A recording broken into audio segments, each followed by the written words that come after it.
there's a political risk when all these things happen. So a government announces a scheme and a new government comes in, so probably they want to change the name of the scheme, they want to change the color of the scheme, they want to drop the scheme.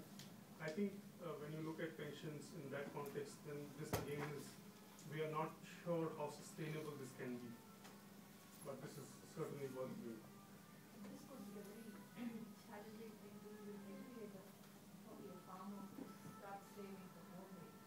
And first is he's trying to get micro loan, paying that off. When he's had him out, does he first think of saving and then he go to that level, then he thinks of pension? How do you convince people at that level to start saving for only? When we started 4.5 years back, we didn't have any notions. So other than the fact that we come from pensions background, we didn't know. We didn't know whether people will, or what people will think of a product which is a non-guaranteed product, where you don't even know what exactly you will end up with, and whether you would think of pensions. But interestingly, what we have found is that people on the ground are very smart. They are very knowledgeable in their own way. Their understanding of risk and return is very high, because every day of their life is a risk. So I've had a meeting where we're sitting like this, 200 people, and we are discussing pensions, and suddenly somebody comes in the news that wherever you are hawking your stalls, the government or police has now been breaking your stalls. So people had to run from the conference to save their livelihood. So what I'm really saying is that they understand the risk and return relationship also very well. And to simply answer your question, I think on the supply side, there has been a big gap.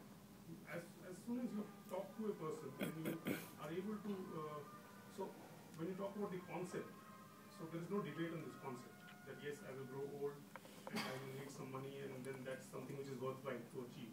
On that, there is no debate. Once you do that, people are instantly curious, and they want to know who are you, what is in it for you, why are you selling us this, what's wrong with the scheme. So if you even sell them this government scheme where the government puts money in it, so they want to know, will the government continue to put this money in? So people are very suspicious, and that's because of their insecurity and them wanting to be very conscious of where is their money going and what is going to happen to it. But what we are finding is people are very interested in this kind of scheme.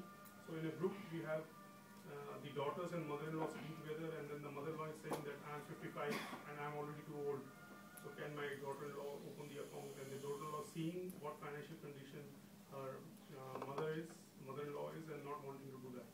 So I think there's a lot of interest. Yes. A brief introduction, Corani Zakka, and I'm heading the microinsurance department in Lebanon. And I've been attending the microinsurance conferences, the international ones, for the past 4 years.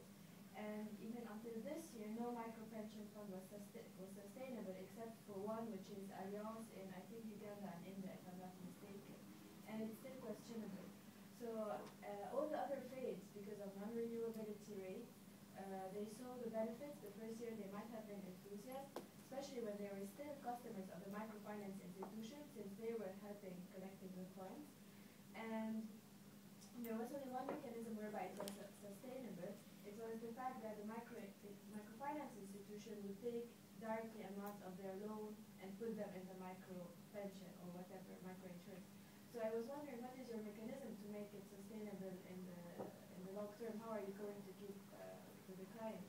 And are there penalties? Because maybe you're going to tell them like it's for 5 years at least, otherwise you're not paying your money back. So what is the exact mechanism? Yeah. What you're referring to is microinsurance. And this is important to understand the distinction. When we talk about insurance, we are talking about coverage of risk, which is you pay a premium every year. If you live, you get back nothing. About the pensions only, not about the insurance. The pensions, the retirement or savings only, not in general. So can you be specific which pension scheme are you talking about in India? Because you need the client to stay over for a couple of years, right? At least. What you're talking about is a bundled scheme offered by the insurance companies. Not necessarily, right? Pension funds. There is no such scheme in India. So how are you basing your model? Yeah. So ours is a pure savings-oriented pension scheme, and in that we're working in multiple channels. So MFIs are just one of the channels. There are many channels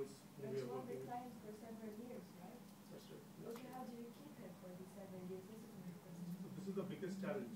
So you have the enrollment, and then how do you keep him into the system over the years? So one is, it's very important for us to partner with credible partners on the ground. So people who are going to be on the ground for long term, and that's one part of it.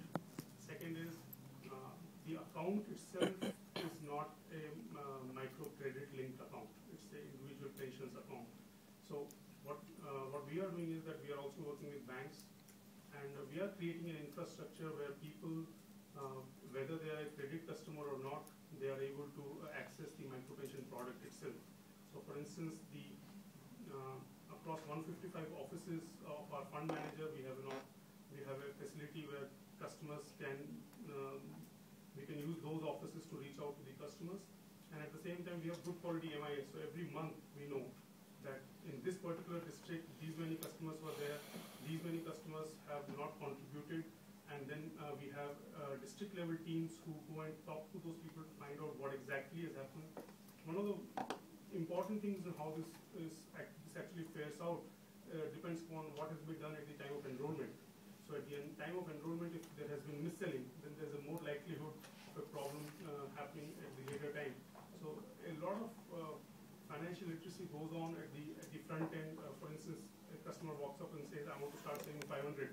So then we even question the wisdom of saving 500 and saying that if your total saving capability is 500 or 600, you should probably be putting aside money in some other instruments also, and only a small portion of that should go into your pension savings.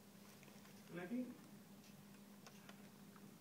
it's been 4.5 years, so the challenge is still ahead of us in terms of trying to see how we can create an environment where 100% of the people are actually saving regularly.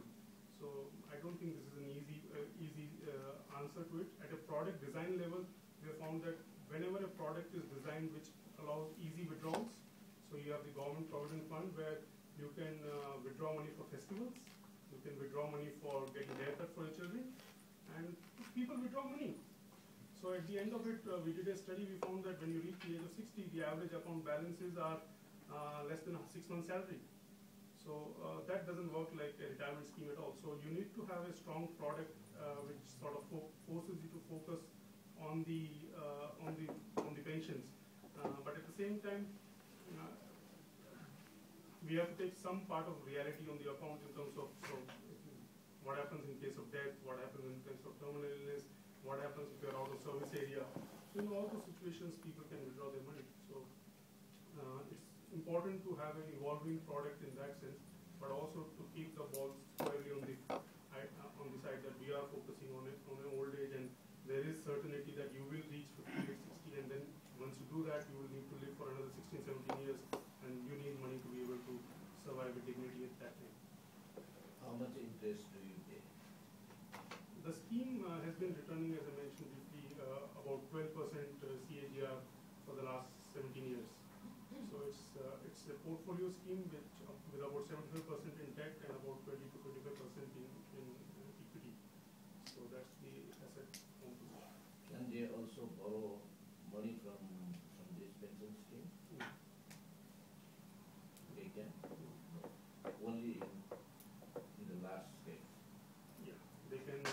They will get lump sum? No. Or they will get just pension? So we haven't. The annuity costs are very high in India. So I'm not a great. I don't have a great thing about the insurance companies and their high costs. So at present we have a simple drawdown option. So you draw down from your corpus on a monthly basis. But we feel that as we move along, we'll be able to do further innovation on this side and look at how we can make the payout stage very good. But as currently we have the flexibility of actually somebody wanting to withdraw his money at maturity, but that doesn't serve the pension outcome.